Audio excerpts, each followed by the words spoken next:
Where exactly do people draw the line between hating a character because they're a bad character and hating a character because they're a bad person? It's come to my attention that just like in real life, people have a tendency to judge characters for having flaws and branding them as bad people, completely overlooking the narrative importance of the character, i.e. the role they play in the story. There are two characters I want to talk about concerning this matter, those being Kamina from Tengen Toppa Gurren Lagann and Tarou from Shirobako. Let's get right into it.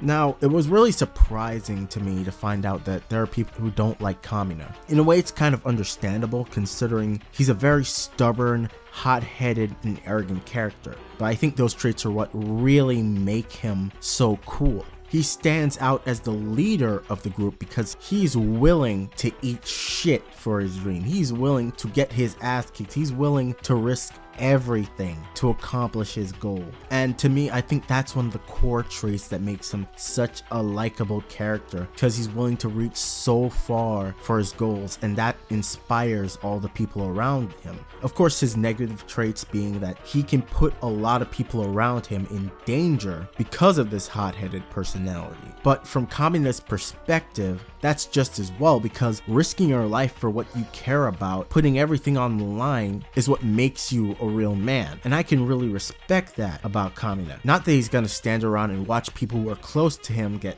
slaughtered, but rather that he understands that you have to take risks to get what you want, right? And Kamina never forced anybody to come along with him. All of the other characters could have just turned back and gone home, but they didn't, because he's an inspiration to them. That's why they follow him, and that's why, in my opinion, he's a really cool character. Now, my opinions aside, people who don't really like Kamina tend to be the type that really don't like it when people put others in danger for their own ambitions. And that's very understandable, because from a real world perspective, you wouldn't want to be put in danger because of somebody else. But I feel like this is a case of people not really looking at Kamina as a full person.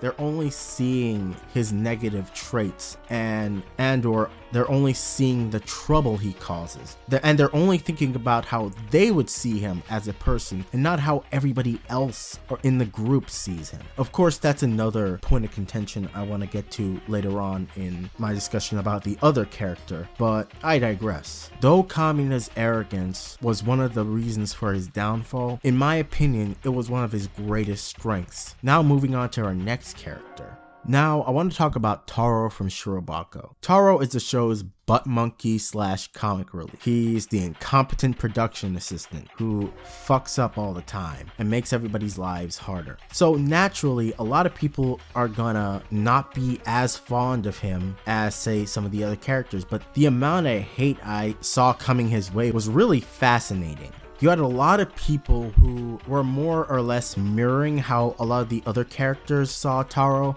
that being very annoying, or you had people who would project their own feelings about a type of person they've come across in real life onto Tarou, and the hate train was just insane. In fact, I kept seeing people talking about how they wanted to see Tarou get fired, how they wanted to see him out of the show because they didn't like him. And nobody stops to think, what is Tarou's purpose in the show? What is his purpose as a character? So far, I'm pretty early into the show, so you don't have to take this at face value, but I think his purpose in the show was to highlight a specific type of person you would meet out and about in the real world while working a job. A certain type of person with a very distinct attitude, i.e. the fuck up. The guy who isn't necessarily a bad person, but is not the best worker. At least that's what I think.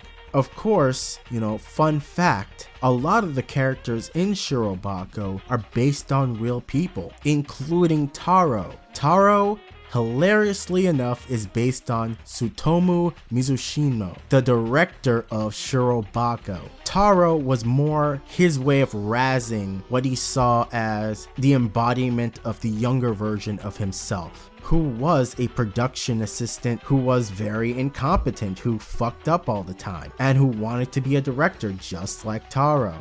I just found that far too ironic, to leave out of this video. So next time, before you shit on a Tarou, really think about what role that Tarou is meant to play in the story. Think about why they put a character this incompetent there. What is his goal? What is the goal of having this character here? Now, before I go, I want to say that this was a pretty hastily put together video because unfortunately I procrastinate and I have a harder time figuring out a more balanced schedule for doing these videos. However, I try to get them out every week. I actually want to really test out my editing chops by making a more detailed video, one about Claymore, funny enough. That'll be coming next week. Thank you for watching. You're all beautiful, all of you that bother to watch my videos. Thanks and goodbye.